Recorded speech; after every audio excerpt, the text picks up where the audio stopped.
What is going on, Chiefs Kingdom? Welcome back to another episode of the Kingdom Says. I am your host, as always, Garrett Williams. Today, I am joined by three, I guess, including me is four. There's four people here. I am one of the people, like I already introduced. And joining me, of course, is the other three people who are usually here. First and foremost, Kyle Henning at the top right of the screen. How are you tonight, Kyle? I'm just looking for the extra person, but Is he breakdancing? we're good. I was counting, and I was trying to figure out what was that Australian dancer's name? Was it not Laser Beam? I have no idea. The Australian are you talking about that breakdancing disaster thing from the? Well, yeah, I have no idea. Like that. I don't remember. It's not important. I don't remember what it was. It's not important. It is not. It is very much not. I'm doing all right. We're here. I promise we are going to talk about serious football things during this show. I can't promise you that it's going to be the whole show or even most of the show, but I can promise you they will be talked about at some point. So with that, I'm good. I'm ready to talk to you boys about some more Chiefs potential prospect options. This time in the position I think they're least likely to draft anywhere high. So this should be fun. That's valid. Raygun is the name of the dancer, by the way. So I was kind of Laser Beam. I was on Laser Beam, Raygun. Yeah. Same, but different. I got you. I was on the right track. Also joining us for this episode, which, by the way, as if Kyle didn't allude to it, we're talking about O-line tonight. And no one better than the two gentlemen on the bottom of the screen to talk about that. I'm not just saying that because they're big. It helps. It helps. It does. I mean, you do have to be a big guy to play O-line. Thomas Pike, Arrowhead Tom, how are you tonight, Tom? Good. No, I think you're right on. I think Randy and I would make it one hell of a tackle guard combo. I mean, they would. You guys would be a part of it. Have you guys seen the videos of the adult football leagues where there's like 37 to 40? 40-year-old men running around like playing like tackle football. I only have 31.5-inch arms though, so I'm definitely a guard.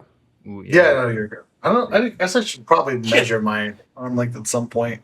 I don't know, but I'm good, man. A little bummed that I'm back on the bottom after my brief promotion last week, but you know what? Sometimes that's okay. We're down here at the bottom row. We're gonna do the dirty work like these offensive linemen we're gonna talk about. So we do it. I'm stoked to do it. And last but not least, Mr. Randy Ellenberger. How are you tonight, Randy? Fantastic. I am ready to talk about my people, the most important position group in football, especially on the offensive side. As an O-line coach, this is my wheelhouse. These are my people. This is who I love, the big, nasty, ugly bastards that don't ever get any recognition unless they screw something up. So this is my world. This is my wheelhouse. This is where we go. Yeah, so it should be a good one as we've got a couple O-line experts. Unfortunately, this year for the Chiefs, not really a big O-line draft heavy year. We're going to talk about a lot of what the Chiefs kind of, plan might be for drafting O-linemen this year. But, I mean, the fact of the matter is if you look at the Chiefs' current offensive line situation, 4 of the 5 positions are locked up completely. I mean, no questions asked. You have 4 bona fide starters in Josh Simmons, Kingsley Suamataia, Creed Humphrey, and Trey Smith. Like it's locked in for multiple years. We should add right there. Yeah, so like that's a solid core that you can do a lot with. And then the 5th spot, the right tackle spot, is the only major change up from last year to this year because Jawan Taylor is no longer on the team. He's been the team's right tackle for the past couple seasons.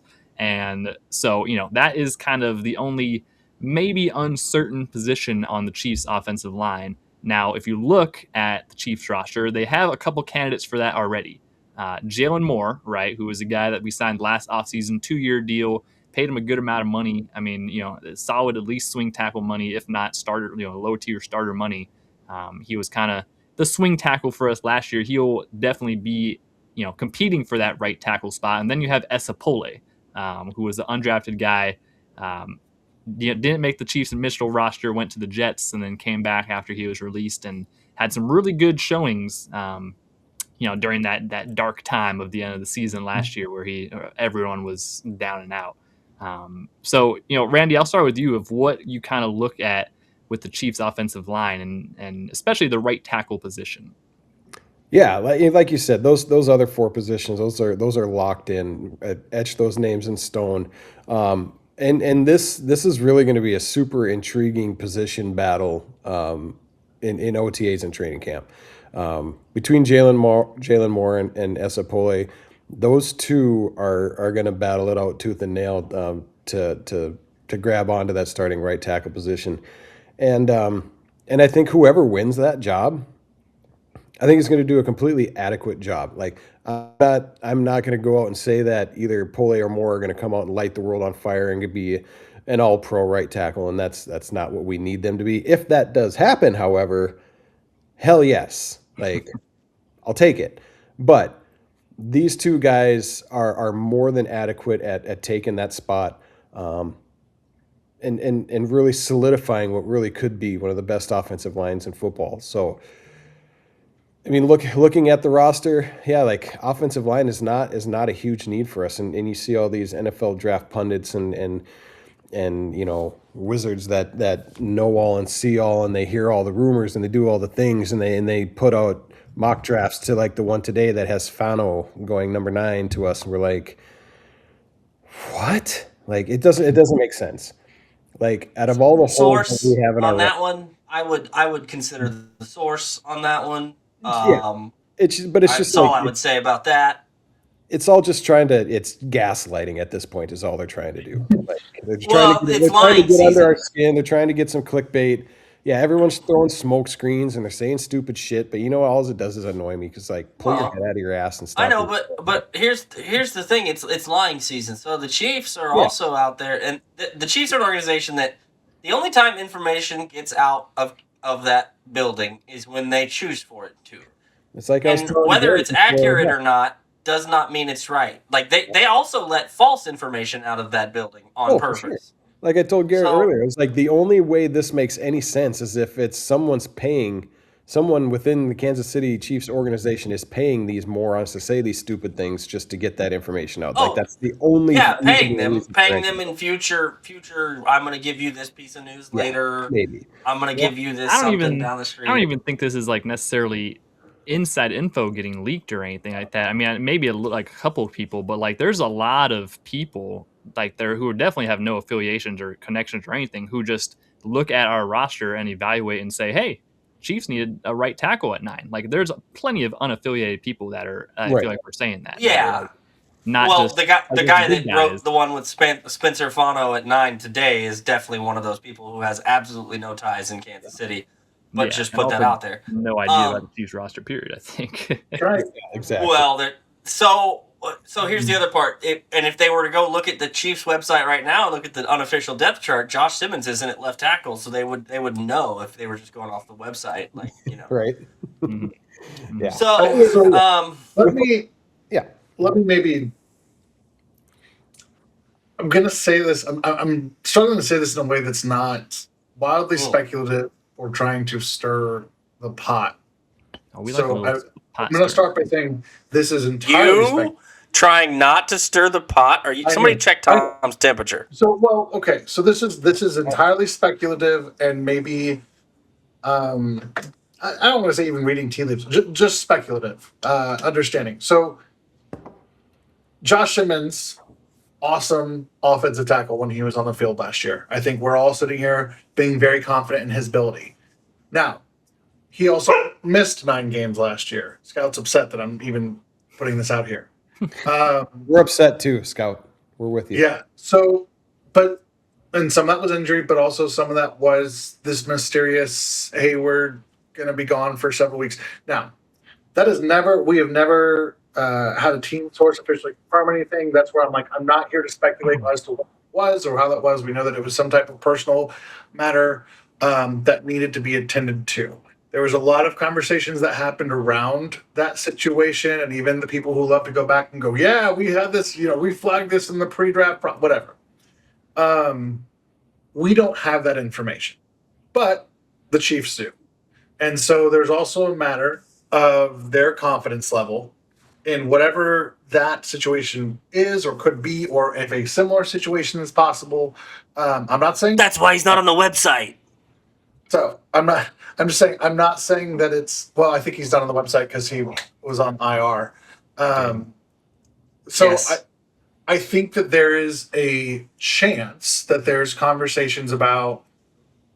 And again, if the board felt differently, we'll talk about what things look at like at 9 and stuff. But if there was a guy who we said, "Hey, I'm comfortable drafting him, and he's a blue chip guy, and da da da da da," and we'll just figure out how to get our best 5 on the field, maybe that's the conversation.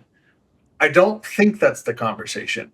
I don't think that the Chiefs are in that position. I think they would love to get a guy who can be the future at right tackle if it falls that way. Um, but unless there is legitimate concern about Josh Simmons' ability to be available to be the full-time starter at left tackle, it would be pretty egregious to take a player at number 9 with the current state of the roster, the other needs that we have, and with the serviceable quality players that are here to play right tackle. So if so again, I'm I'm only saying that to say that the Chiefs may have some internal anxiety about that position that isn't always reflected in our confidence because we were just happy to see it. Um, they know more information about that now. The other part of that is they have not been. Brett Veach is very aggressive at addressing needs. They haven't gone out of their way to go get a tackle or anything. I do think that they really liked the way Estepole played down the stretch. I think that they're pretty comfortable with the depth that they have, and it would be more about a convenience pick than it would be again going and taking a guy at 9. Um, but I did want to put that out there just because I think to me it would cause me more anxiety if they spent a really really high draft pick on a player who, especially one that was maybe more of a left tackle than other positions, um, because then I would go, okay, what don't we know that the Chiefs know? So I'm like, that's been in the back of my mind for the past month or so. Again, not saying I know one way or another, but there's a unknown factor here to the general public that could affect that decision, that we're not familiar with.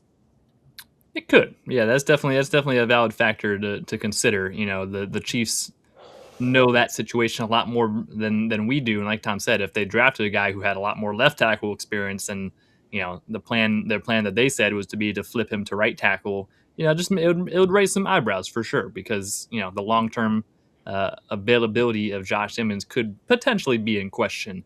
But with that being said, and this is a good way to transition into the tackle at 9, who we would take at 9. The big thing that you look at, especially with this draft, doesn't seem like there's a number one guy, right? Like there's not a clear cut number one guy at the offensive tackle position this year that feels like is above the rest. Like it's not like if Joe Alt were in this draft, or one of the other like really top tier tackle prospects of the last couple of years, like it would be a different story, right? Because you're drafting the best player available at 9 if you were to fall there, and however the board looks. But it feels like in this draft, I would say there's 4 guys, right, that are in contention for that pick, who are in contention for a top 10 pick, just period, at offensive tackle, which would be Francis Mauga. I don't know. That's probably not how you say his name, but Maui Goa. Maui Goa. Okay, that's even better. Yeah.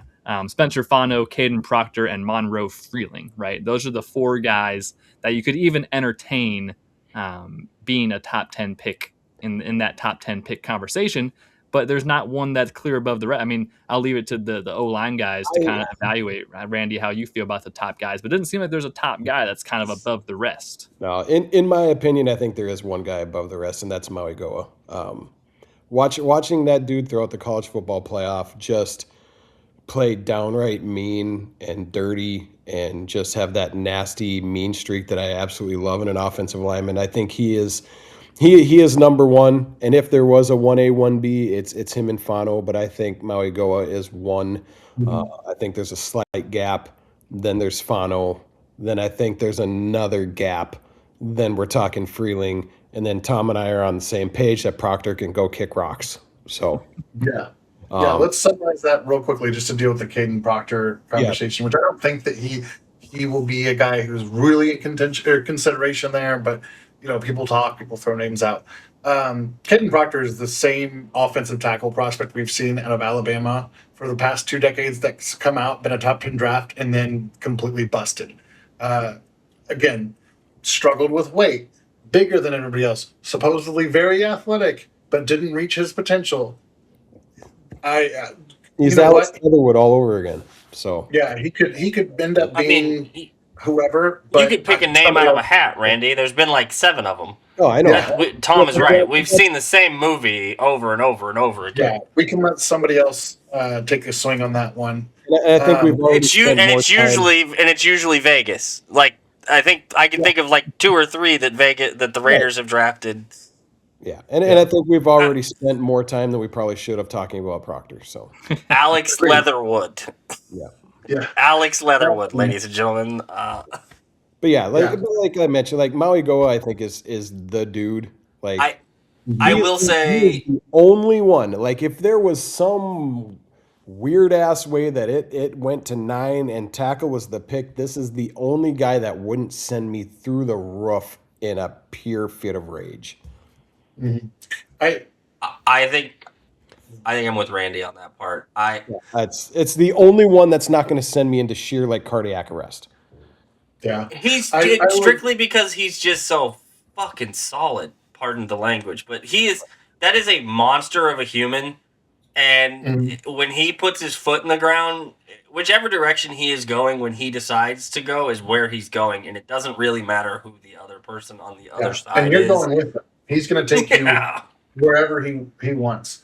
I think there's a lot of conversation about if Maui Goa is going to be tackle or guard. I agree with Randy. Like, love the way that he plays. The dude's got almost 11-inch hands, and he's big. Like, he's 6'5 and a half, 329.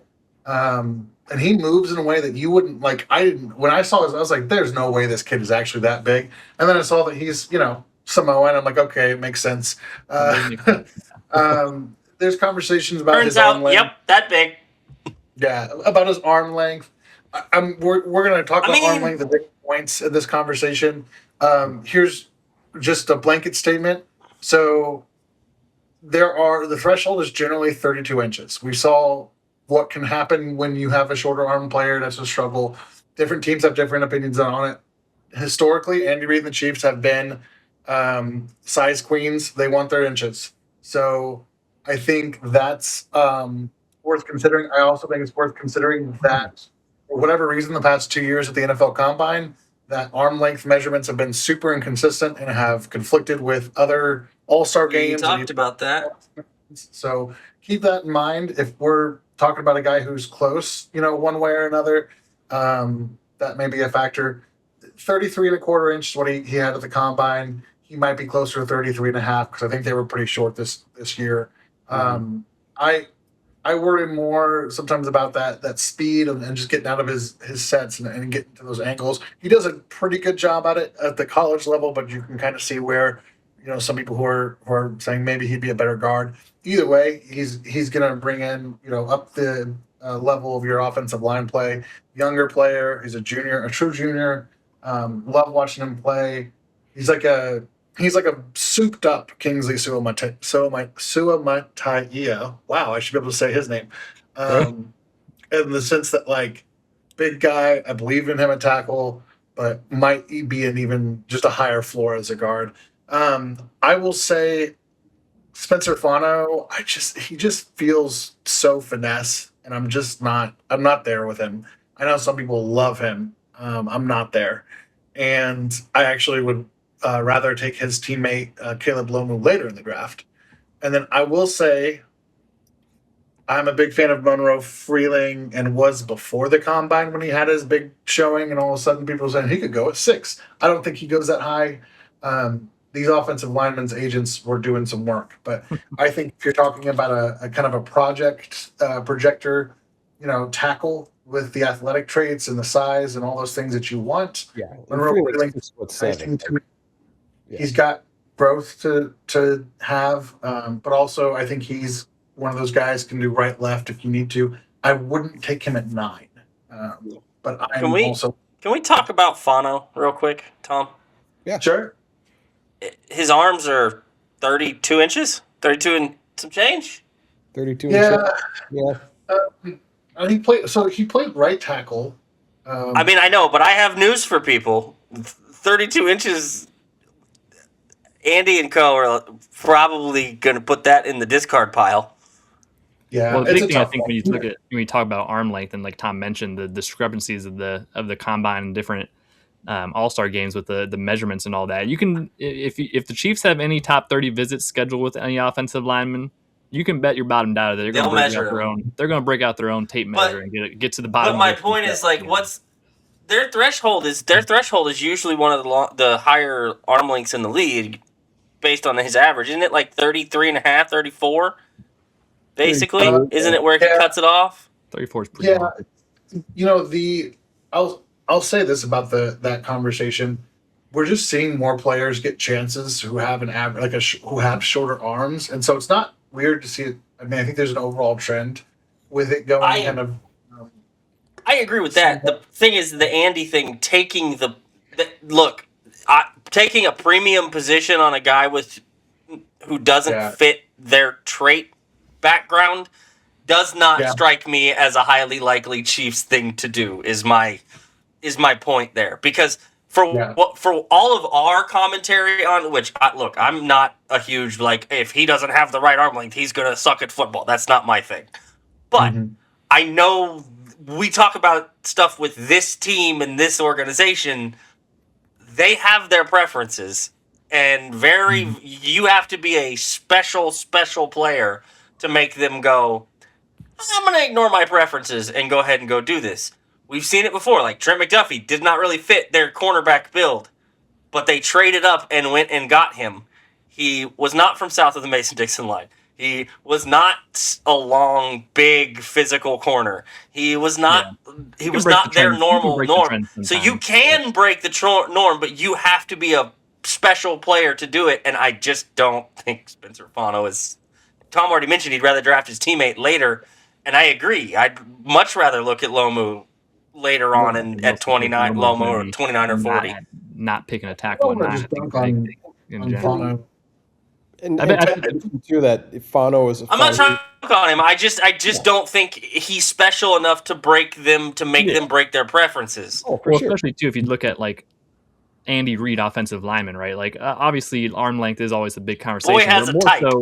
More so like the athleticism that you usually see from Andy Reid offensive tackles, right? Like because we have so much more vertical sets, a lot more like isolated, one-on-one type of thing. Like you got to be a good athlete as well, and you have to really, have good technique. I mean, technique is the thing that they super much like they value a lot on tackles too. So it's, that's why even more so why Caden Proctor is not even close to that conversation, but. But that's in exactly what you were just saying right there is why I think ideally Fano's a guard. Like the way he moves, the way he's springy, he's explosive, his first step, he's got great hip explosion. He's not that big bad like mauler.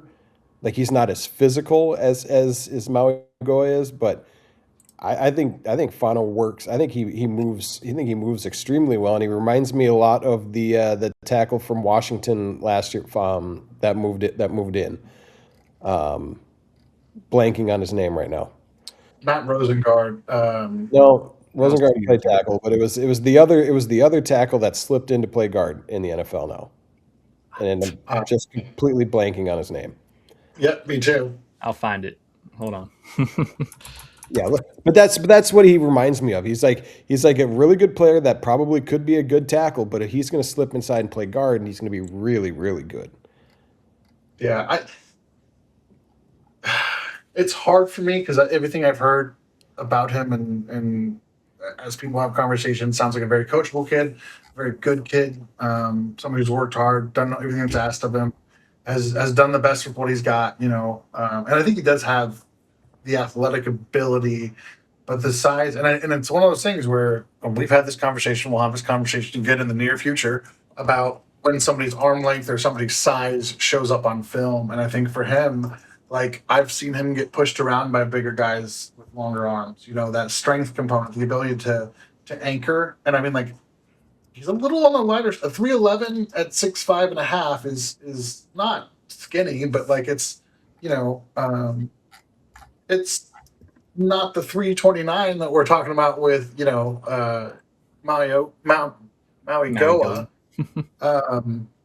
Or even Monroe Freeling came in at 315. It's like I see that. I see the the kind of the core thing.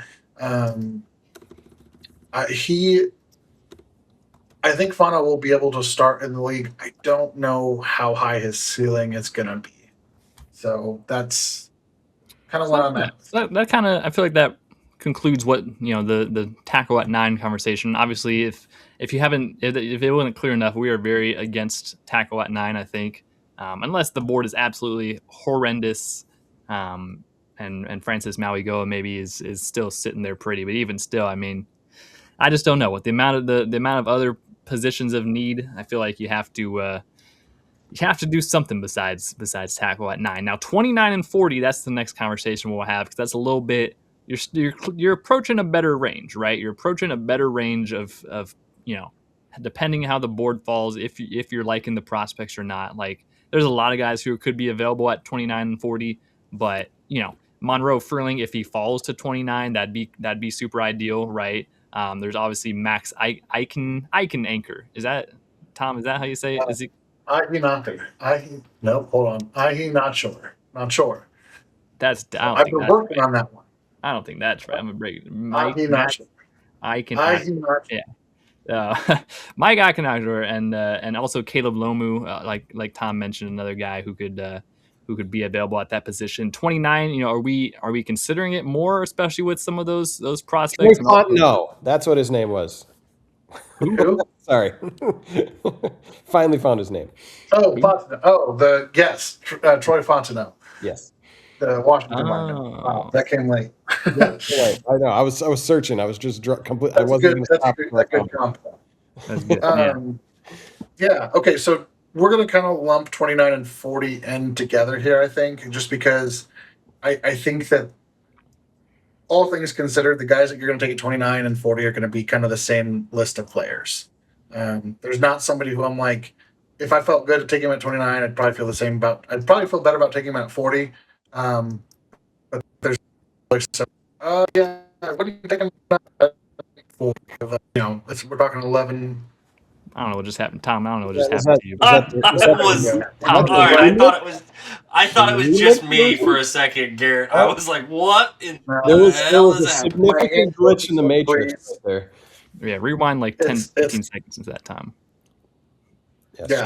So I was saying, there's not anybody at 29 or at like 29, 40 where I'm going, okay, I wouldn't take him at 29, but I would take him at 40. Like, right. I would feel better about 40 for a lot of these guys, but if they took him at 29, based on the board and some other things, I'm like, You mentioned Monroe Freeling. Again, I think he's definitely a project guy, and like if he sat behind Jalen Moore and got to learn, cool.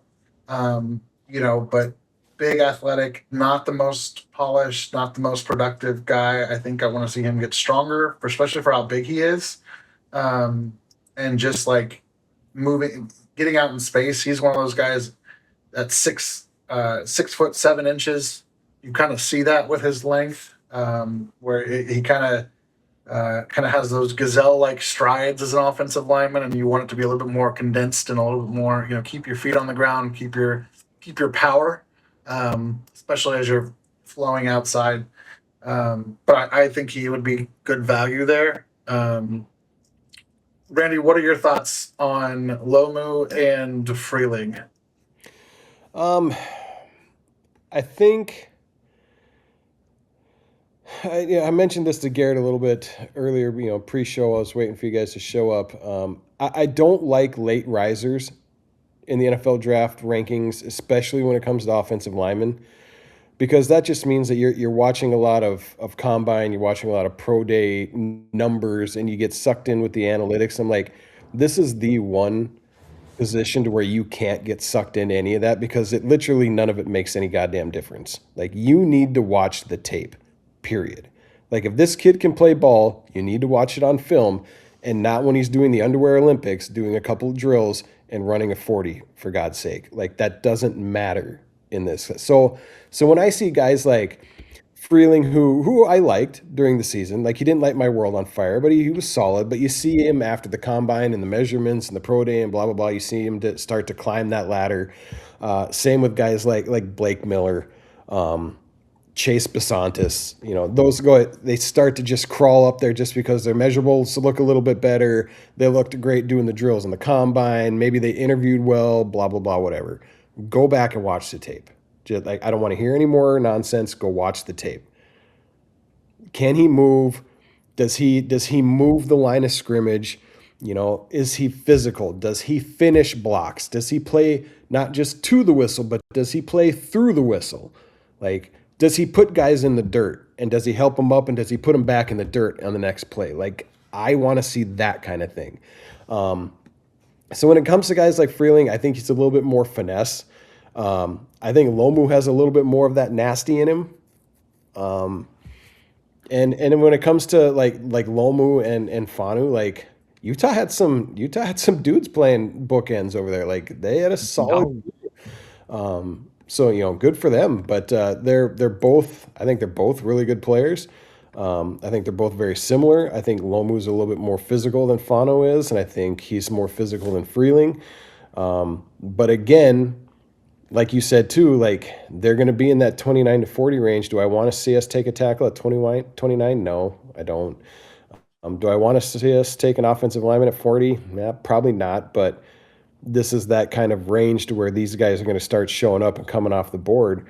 But they're both really good football players. But I guess if I had to pick one of the two, I would take Lomu over Freeling. Big thing is Lomu only played left tackle, right? That's 2-year starter. So Lomu's younger. He'll be 21 his rookie year. I think it's worth talking about the fact that Utah had Lomu at left tackle over Fano, right? Like, to me, there's a little bit of that. And I think on tape, like, you see Lomu is still developing and still learning some of the technical refinery. But man, I love his hands. I love when he latches onto somebody. He does play with that nasty kind of demeanor. I think sometimes he has to learn to keep his feet under him a little bit better. Love the way he moves. I think his athleticism tracks. His arms are a little bit longer. His hands are a little bit bigger. 6'6", 313, 33 and 3-inch arms at the combine, 9.5-inch hands, ran well, jumped well. To me, I look at him and I go, all right, that's a guy who's going to get a second contract in this league as a starter. Right. And I think, again, we're talking right-left flexibility. I think he will benefit a ton from getting stronger, and I think he's going to get stronger. And then again, if he can kind of just kind of manage his body, find some more of that balance, he'll be in good shape. So Scout's very upset by this take, apparently. I apologize if you heard a whistling noise. It's my dog throwing a fit in the background about not paying attention to him. But Randy, I console Scout. Tell me what you think. Sorry to steal your job, Garrett, but I'm handing it off. Let's talk about Max Iannacho. I still have no idea how to pronounce it. It is Iannacho. This website says That's not the one I looked up. I know it's not sure because I've corrected it. Well, I'm just affectionately going to call him Mad Max from now on. So just call him Max. Yeah. He's one of those guys that really kind of grew on me the more and more I watched. Super raw, right? I mean, very new. He's a unique prospect. I mean, he didn't start playing football until his junior year in college. I mean, he runs a 4.91 at 321 pounds. His athletic tools, like, he's even at that size, he had a 30-inch vertical and almost a 10-foot broad jump. Was it 910, 9.7, something in there. But you can tell that he's raw, but he's got such a natural pop, like he's got a quick lower body. Like he brings his hips to the party, which is something you got to bring your hips and your ass to the party if you're going to have a good time. and he does a really good job at that. Like, I wonder, I would love to see him try to max in his power clean just to see what it is, because he's got that lower body hip explosion that is great when it comes to driving guys off the ball. But he is essentially at this point in his career, he is a boom or bust. Like, you're going to get a dude, or you're going to get a guy who's just not there yet, and it's going to take 3-4 years to develop. Like, physically, he's got the tools, but he's completely raw. But I do love his natural ability to move guys off the ball with just his lower body explosion. Yeah. No, So, Oh, go ahead. you're right. I was just going to say, Go on. his athletic traits and the size are obviously enticing. If you have a chance, watch him against Texas Tech. Watch him against Miami. And when those were legitimate battles. And normally, when I feel like when you talk about a prospect like this, you're saying, oh, these experienced pass rushers got the best of him. They did, whatever. You kind of expect that. It wasn't perfect, but I thought the end result and the competitiveness was there. I loved what I saw at the Senior Bowl. Sounds like he's been a guy who's been, like you said, he started so late in the process. He was a soccer player for most of his life. From Nigeria. Yeah, when you're 6'6" and 320 pounds, what position do you play on the soccer field? And the answer is whatever position you want. Intimidator, I believe, is the position title. I believe that is the title. His feet are he just moves so smooth. I almost, the first time I watched him, I'm like, oh, this is going to be a guy who's like, you're going to have to talk him into packing on some weight, and he just carries it really well. 321 pounds, and I think he moves just as good as, if not better than Fano and some of these other guys who are 10, 15 pounds lighter. And I think there's value in that. Yeah. And all the things that I worry about are just experience and coaching, things that are very coachable, especially at a you're going to have patience with this kid. Like, he's not going to come in, he's not going to start for you day one. It's going to take a couple of years. But for me, he is the first on the list of prospects that is like is a perfect fit for this franchise to take, because I think he's probably going to be available between 74 and 109. I don't think you're going to have to be up higher than that. Maybe somebody takes a flyer because he's just scary athletic. I don't know. I don't know if I see him escaping. I think he's going to fly off in the top 70. He's a pretty hot. I think he'll be around at 74. Yeah. We'll see. There's a lot, like you guys mentioned. There's a lot of raw. There's a lot of raw there. So if they took him at 40, it wouldn't drive me crazy. But I still think he's in that ballpark at 74. If you move up 5 picks to get him or whatever, great. I also think the tackle kind of falls off a lot after him, so that might be. He's probably my favorite. I watched the Texas Tech game live. I watched the Miami game live. He's probably my favorite just because you're 100% right. There is no reason on earth that a guy that size should move in the fashion that he does. It's frankly scary. And with all the rules about not being able to cut offensive tackles and linemen when they're out, like pulling and whatnot anymore, I somewhat almost feel bad for some of these DBs, because some of these guys that are coming out as offensive linemen now that can move like middle linebackers but are 75 pounds heavier than a middle linebacker, it's not all that fun to get caught on the tracks trying to get through or around that guy to make a tackle. And he's one of those dudes. I don't think he plays until like year 2. That's what I think they're kind of after at this point. I think you pretty much have your starting 5 kind of figured out with Jalen Moore and Josh on the ends. And I think this guy right here, because you have Esapole and you have some of the other stuff, this is a guy where he doesn't play this year necessarily, but he works with Andy Heck, whose job is supposed to be developing talent. but doesn't develop tackles Not a well. lot. Yeah, not the best development. And so you go work with but according to Mitch and Mitch Schwartz and many of the other offensive linemen, he's a guru. So if he's such a guru, you give him a kid who is a big ball of clay, who has an unbelievable athletic skill set profile, and say, "Here you go, teach him." Yeah. And you polish up because that is a dude that has the potential to play whatever tackle side you want him to play for the next decade, as long as you teach him how to do it. Because he has everything you want. He's got the arm length. He's got the size. He's unbelievably quick on his feet and fast and should not move that way. He, as Tom mentioned, he doesn't look 325 pounds or whatever he is, but he is 325 pounds. He's so much fun, and you're right. I was expecting him to maybe get bullied a little, especially in the Miami game, and he really didn't. Yeah, I mean, the Miami guys got him a couple times. He had a really good game against Texas Tech. Miami guys got It was not perfect. Yeah, he had a much better game versus I'm not Texas telling you Tech, the Miami game was perfect, but it because was.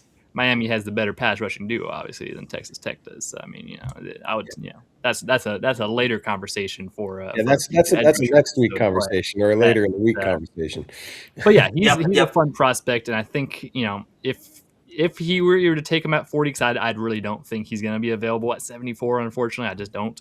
I think there's a lot of buzz around him that he'll be at the end of round 2, if anything. But if you were to take him at 40, it's definitely kind of a steep investment. But long term, if you're grooming the right tackle of your future, like he would be a really solid option for that. So I think that kind of covers most of the guys that we would take in the top, in the first 2 rounds, right? Or maybe even the first 3 rounds. It's after Ian Nachor kind of falls off a little bit, especially at tackle, which is the bigger priority for the Chiefs. We should briefly just mention that there is a guy, Olavega Ione. That's something like his name, something like that. A guard prospect out of Penn State. I think guard from Penn State. Yeah, he'll probably be a first rounder. So we should definitely give him some credit because he is a dog, just not going to be anywhere on the Chiefs' radar, but solid guy who's going to be playing in this league probably for a long time. Another one similar to not in our wheelhouse, not what we're looking at, but Emmanuel Prenon too from Oregon. Yes, correct. Solid guard. Yep. Another guard that would be gone by the end of the round 2. Not necessarily probably the Chiefs' wheelhouse, but so yeah. Other than that, anyone else, even like round 3 prospects, you're thinking, Randy, that could sneak into that conversation? Round 3. I mean, you got Jude Bowery from Boston College, who's grown on me here a little bit in the last few weeks of just watching more and more, getting ready for our discussions and stuff. Just another big physical, imposing, run blocking presence. Like he's one of those guys who just really takes a lot of pride in putting guys in the dirt, which I've said a million times that I absolutely love, which you don't see necessarily a lot from a lot of tackles these days. I mean, you see those road graders more in the guards. You see that presence or that state of mind, but Bowery's really one of those guys that I really like with that mindset. But then speaking to, guards with that mindset, a guy who probably plays with my favorite demeanor out of any offensive lineman in this draft is Kalen Rutledge from Georgia Tech. You can put this kid as a guard on my team any day of the week. I absolutely love watching the absolute tenacity and ferociousness that this kid plays with. Like, he's got my favorite mindset of pretty much anybody in this draft. You can see him being a round 3, round 4 guy, you're thinking probably. Yep. Yeah. I mean, you mentioned Blake Miller earlier as another guy who he'll probably be a top 75 guy off the board. Not maybe necessarily for the Chiefs. Also, another guy that's a little bit interesting in that kind of same range, Gennings Dunker. He was a guy who had a lot of hype. The best mullet and hair. I would say mostly a lot of the hype seems to be coming from just his mullet. He's got a great head of lettuce on him, but the prospect himself, I feel like he's a guy that I don't know, Randy. You probably move him inside the guard long term if you had to. He's a guard, and he's an offensive lineman from Iowa. Like, which is good. Yeah. That place is just an absolute factory when it comes to turning out guys who know how to play offensive line. Mm-hmm. Yeah, he's a well-rounded, technical, physical dude with sick flow. So it's like, yeah, Mr. Dunker, he's gonna have himself a good career. He's a really, really good football player. That's good. That's good to see. So yeah, that's kind of the, I don't know, the day three or the round three guys. Like I said, like we kind of alluded to, if the Chiefs are investing at tackle, it's probably not necessarily going to be a top 50, 75 pick. We have the pick 74, so I mean maybe if the guy slides there, that really entices you. But I also don't think there's going to be a lot of guys at 74 that are necessarily going to come in and be, they're not going to be starters for you. So you're really just banking on a development plan. And I feel like there's still a lot more needs to be had. If you're gonna swing at tackle, I feel like you should either go big or go home. I mean, we've had enough, Wanye Morrises and stuff, right? Like I don't know if we need another like Yeah, mid-round development guy that kind we, of. we still have Driscoll on our roster too. That's true. Yeah, we do have some intriguing names on that. We got the kid from University of North Dakota too, Matt Wiletsko. Another That's kind true. of right tackle body, going to be in that rotation as a potential swing tackle. Maybe he finds his way back on the practice squad or something, but he's going to be in the mix there during camp and whatnot. So Okay, so moving on to more day three guys, later round guys, fourth, fifth, sixth, seventh round. These are guys, if you look at the Chiefs' offensive line room, right, we have a couple guys, especially like in the interior, former draft picks like Hunter Norzad, CJ Hansen. We re-signed Mike Caliendo to a deal this offseason, which he may or may not just be like a camp body, but just if you look at it on paper, I think you have your second team O line kind of filled out for the most part. Maybe outside of like left tackle, you have Wande Morris still, and you have Ethan Driscoll, like Randy mentioned. So you have some depth pieces that you can kind of use as camp bodies as your seventh, eighth, ninth, 10th offensive lineman. But if there was a position to kind of upgrade at, I think interior offensive line, you could look there and say, you could maybe upgrade. Hunter Norzad has shown some good signs. He's got the guard and center flexibility. CJ Hansen, he kind of he didn't end up making the team his first year. He was a practice squad guy the past couple years, so who knows necessarily what his future and full development will be. So I think if the Chiefs are in a position where there's a really intriguing interior offensive line prospect, I could see them selecting him in like a fourth or fifth round. But who are guys, Tom, I'll let you kind of get into it. Who are some guys, either tackle or guard, in that kind of later day three range that you might be interested in? Yeah, I'm gonna throw a tackle out here that I just feel like doesn't get enough conversation, and I understand why because I think um, he's not a guy that I think you want to go like, oh yeah, I want him to be my starter. But I think if he had to, I think he would surprise people. So Jude Bowery out of Boston College, really impressive athletic profile. I, One of those big guys who moves again 6'5", 314, 33 and 3/4 inch arms with 10 and 3/4 inch hands. So long arms, big hands. Um, the the kind of knocks on Bowery is just, and he's a redshirt junior, so there's again developmentally we'll see where he's at. I think that he does have a decent amount of playing time. There's enough on tape. Doesn't play with the most power or even that nastiness that like Randy likes. I just think he can. I think he's very solid in pass protection and kind of more finesse. There are there have been flashes where I was like, all right, there you go. Like as again as a coach, you're like, all right, that's put him in the dirt, and you see that, but you just don't see it enough from him.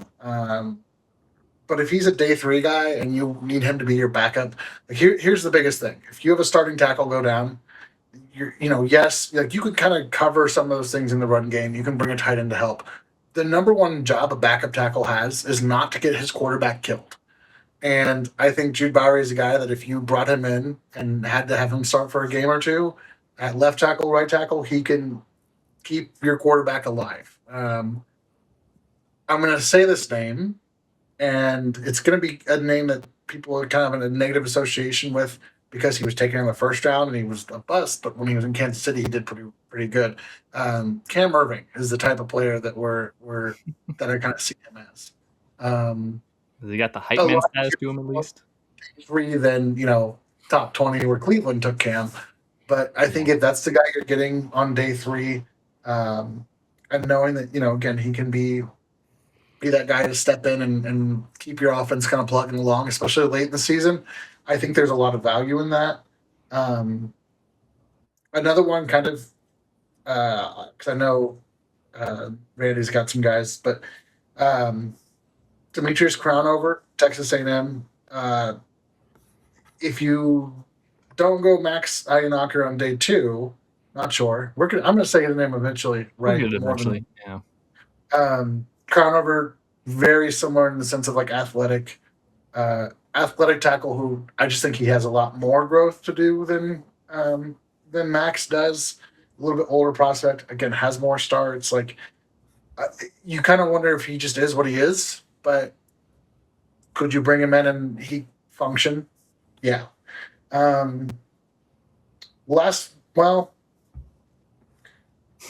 Two other guys who I think aren't perfect fits, but would be interesting for me. J.C. Davis out of Illinois. I think Davis is more of a power, like simple, get it in front of you, people mover than he is set in pass protection. And then Emil Wagner out of Notre Dame is also an intriguing guy. Again, probably of that backup level swing tackle, but he's got length and size. Not. I think he moves a little awkward. And I think he could punch a little bit harder than, like, he's a big guy, but he doesn't always play that big. So I don't want to steal all of him. I missed my big name, but I'll let Randy, because I'm sure he'll talk about him. But I'm going to pass it to Randy or quickly Kyle. on Emil. Quickly on Emil. You mentioned Emil last, and I watched him play. He's fine. I think he's got a lot of development left in his game. You're right about the awkwardness of his movement. Almost, it does almost feel like he's uncomfortable at times. And then, yeah, he doesn't play as big as he actually is. There's not as much violence in the punch as you would like. It's not as rapid and direct as you would like. I think that's a much later day prospect. That's probably in the 7th round range, that 6th round or UDFA range. Because I don't even know if we have a 7th this year. But I don't think we do. We don't have either. We have, I think the last we have 4 5th round picks, and then we're done, I think. Or no, we have a 6. We have 210. Yeah, we got 210. We have a 6, yeah. So that's more where I would be with Emil.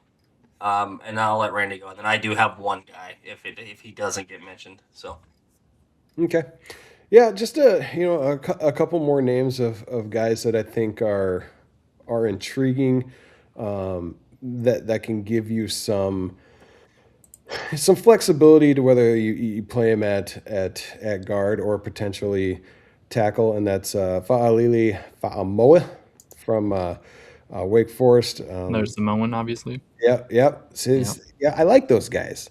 Like, they do tend to make pretty good old linemen. Yeah, they're fun to say. They make good old linemen. They have that mean streak in them that you guys know that I love. But he's another guy he's never played a snap of guard in his collegiate career, but that's where a lot of people are projecting him to play. At 6'5", 311, he's decent size. He's athletic. I think he moves well. He's got that little bit of nasty in him. So he's a guy that was intriguing. Shows some flashes. There's some inconsistencies there too. Another guy kind of along that same line, Cage Casey out of Boise State. Another guy who's 6'6", 310. Even at 6'6", he's got a little bit shorter arms at just a shade over 32 inches, which for the size queens out there, that's a big deal. but still, another really good football player, a guy that has some potential. Like Tom mentioned with Bowery. Now, I don't think he's to Bowery's status in physicality, but I think Casey's a little bit more of a technician. He's if you were gonna coin anybody like a game manager of like the offensive line, like I think Casey's kind of that guy. But I think he's better in the run game than he is as a pass blocker, which I think moving into guard could do a little bit more for him.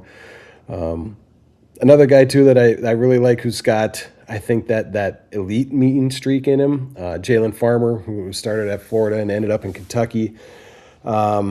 He's raw, but just a fierce competitor. Needs to work on some technical things like his hand placement, his pad level, being able to redirect. I think he struggles a little bit with stunts and twists, picking that stuff up. But one of those guys like Mr. Rutledge, once he gets those vice grips on you and he gets those feet moving, like he's going to plant your ass in the dirt, which I really like to watch. So those are, just a few more guys that I think are intriguing later day, that fourth or probably late fourth. More odds are they're going to be fifth, sixth, potentially seventh round draft picks. But and the one final guy I'm going to throw out there, just because I think he's got the best nickname in this offensive line class, Mr. Caden Barnett, the Vanilla Gorilla out of Wyoming. But just a beastly beast of a kid. Like he's not overly tall. He's 6'3", but he's 316 pounds. The dude is put together, and he's just mean, but he's raw. So he's going to be one of those later seventh round, maybe a UDFA guy that you can stash on your practice squad and hope he doesn't kick the shit out of your starters during practice and whatnot. But he's just one of those mean dudes who loves to play football, and he's going to work his way onto a team somewhere. Just out of sheer tenacity and hate for the guy lined up across from him. So, nice. Well, one more. Go ahead, Tom. One more quick tackle just to mention him because he's one of my guys that I really enjoy. Austin Barber out of Florida. I think Randy, mentioned the guard who played at Florida, but and now plays at Kentucky. That's what triggered my memory. But Austin Barber. If we're looking at a day 3 guy who I think could be a surprising starter one day, Barber has a lot of traits, has a lot of experience. Not going to wow you, but if you want like a Jalen Moore kind of level player, I think he could be that. He could, a little tall, a little lanky. I was surprised that he ran as low as he did. I thought he moved better than he ran okay at the combine. It wasn't terrible, but I just think he's reliable. He's got a high floor kind of player, especially for a guy who's probably going on day 3. So another name to keep an eye on. Yeah, if you've noticed, there's a lot of tackle conversations, not a lot of interior guys. The Chiefs don't, there's some players that they could end up grabbing, but it'd be like Kyle's got one. Trying to update depth. So. I bet I know whose Kyle's is too. You probably do. Is it Billy Stroud? Actually, it's not. It is former fight. No, he's not the only ND guy. Former Fighting Irish guard, then center, then transfer to Indiana. Well, if he's former, then to play center. Mr. Coogan. That is a good one to mention. Pat Coogan as a sophomore, he was the starting left guard for the team that was second in the country in points scored. That team had Audric Estime on it. He then was the starting center for the 2024 championship run team that had Jeremiah Love on it as well. And then he transferred to IU, and we know what he just did with Fernando Mendoza and those boys. The only thing that concerns me about him is his arms aren't long enough, and sometimes the longer guys give him problems. But if you want a guy to strengthen your interior depth, if you have some questions about Hansen or Norzad or whatnot, he can play guard or center, either side, and you have no concerns about the snapping. His punch, especially in pass pro, He will shut you down most of the time before you ever even get started. So the arms don't affect him as much. It's the run game that he has some trouble with the length, and he usually struggles more with outside stuff than he does with inside stuff. But he gives you a high level backup. Also, he will fit that locker room extremely well. His personality type, the way he operates, the way he is, he's an A+ human being. He was a leader in both locker rooms and both O-line rooms. He's a guy that'll fit an offensive line room that has a Creed and has a Trey and has some of these guys in there. He'd fit right in seamlessly. He elevates your floor tremendously, and I think you can probably get him in with one of the 5th round picks or the 6th round pick, because he's not going to be a guy that's going to be going early due to some of the things I mentioned with some of the limitations they think he might have. But he's an A+ dude, and he's an excellent football player. He's also a good leader, and like I said, he will surprise people because he is excellent in pass protection, and can command all of the calls that stuff that they ask Creed to do. He can do from a mental processing perspective of the speed of the game. So that's a guy that I would pay. I like Billy, but if you're asking me to pick one, it's Pat by a long shot, because he is 3 positions and he's excellent. He can give you backup at any of the 3. Versatility is a huge strength. Yeah. Yeah, he fits that mold, and it wouldn't surprise me if he goes a little bit earlier and is a starter in the league for however long he wants to be a culture starter. guy, big locker room guy. Obviously he won like he's a glue guy. MVP award. One I don't know, the semifinals or something. They gave him the MVP or something for Indiana. I think he won the. Yeah, didn't he win the? I thought it was the whole thing. One of them was. He won one of the MVP awards. I just remember that. Yeah, it was a big moment. They called him up on stage, and it was a really good story. But yeah, the versatility is huge. Another guy, because I have a couple guys. I know versatility is a big thing. Brian Parker out of Duke is a guy who seemed like all 5 positions. This guy. I mean, he started out as a center in high school. He went out to tackle. He played more center and guard. Like, if you're talking about versatility, that's a guy who you can plug into any position and be pretty solid at. Like, he's a pretty, he's got a lot of the measurables that you want for some of those positions. Like, that's a guy you could look at if you're looking to add talent in the 5th or 6th round that you could probably sneak up there. Also, another intriguing guy that I don't know necessarily how well he's going to develop into a pro, but the other Miami tackle, Markel Bell, huge human, right? Like 6'9", 350, super long arms. Like, he's interesting because, if you watch some of those Miami games, like the pass pro was okay. The run protection, the run game wasn't as great. He's a big guy. He can move pretty well, backwards, but when you get him into space and stuff like that, he's a little clunky.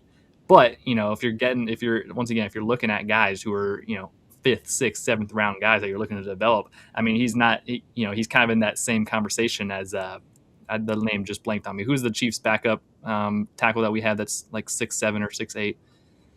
We've said it many times. Patrick. Tessa or Chew? No, none of those names actually. Backup current Chief. This is weird. Current Chief, yeah, right now. Name every current Chiefs tackle. I'll tell you who it is. Hold on. Josh Evans. No. Jalen Moore. No. Pole. Tessa Pole. No. Chew Godric. What other names? Randy said him earlier. Ethan Driscoll. Oh my gosh. Ethan Driscoll? Yes. That's who I'm thinking of, guys. Come on. Sorry. You're right.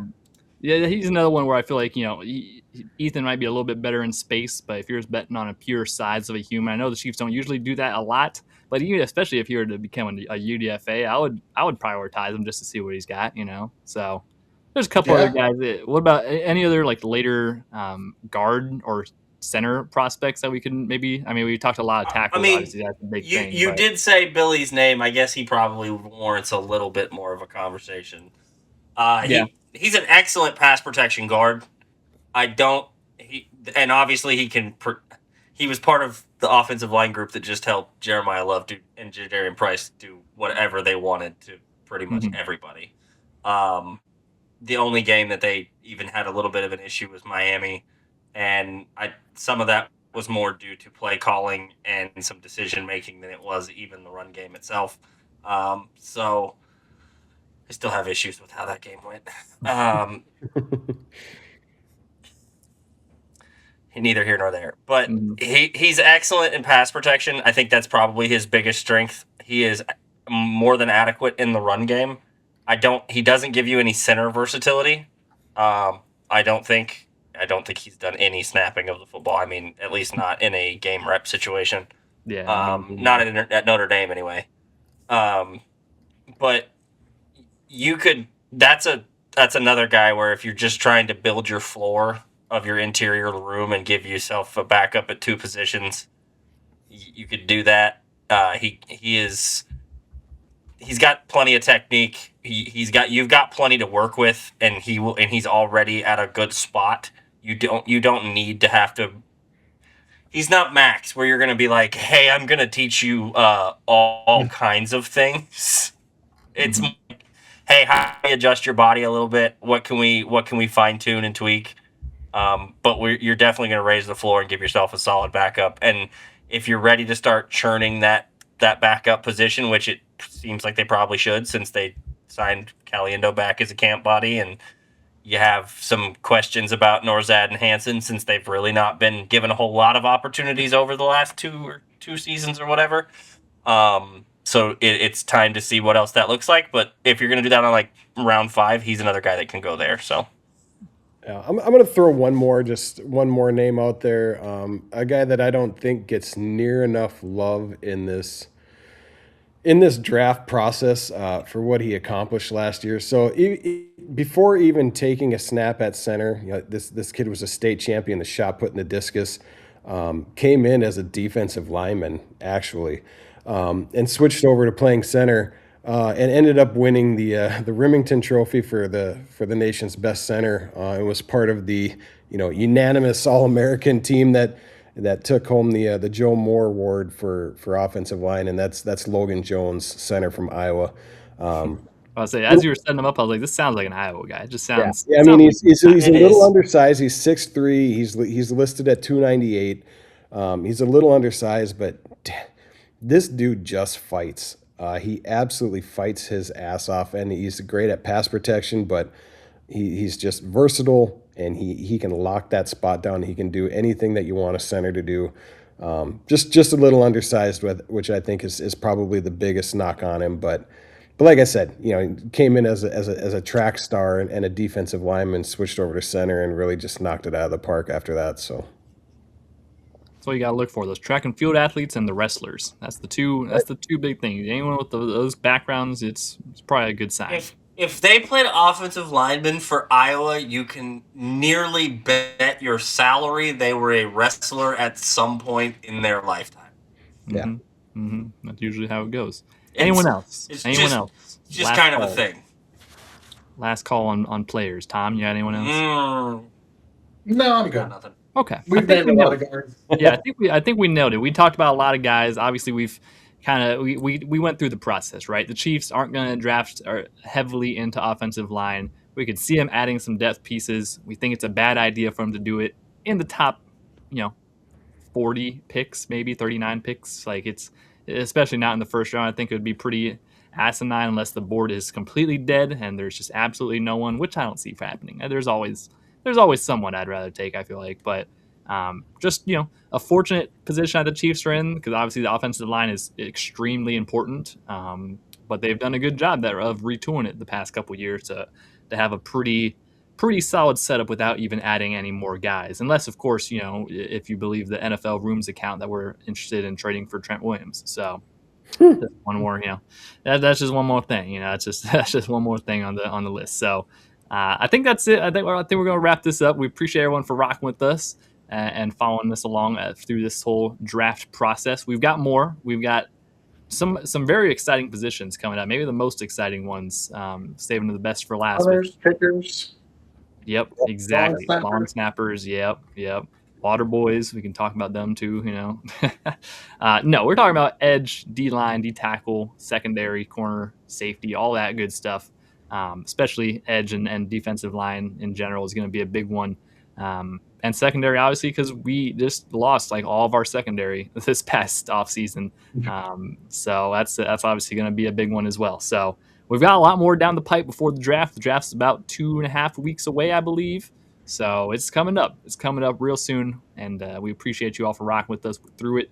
Be sure to follow us at Kingdom Says Pod, Facebook, X, and Instagram. Check us out, YouTube, Spotify, Apple Music, wherever you get your podcasts at, we will be on there. But especially you should check us out on YouTube. Look at our beautiful faces. So you can see Scout in the background sometimes doing backflips in the back of Tom's Yelling and Yelling. screaming at me. Lots of yelling.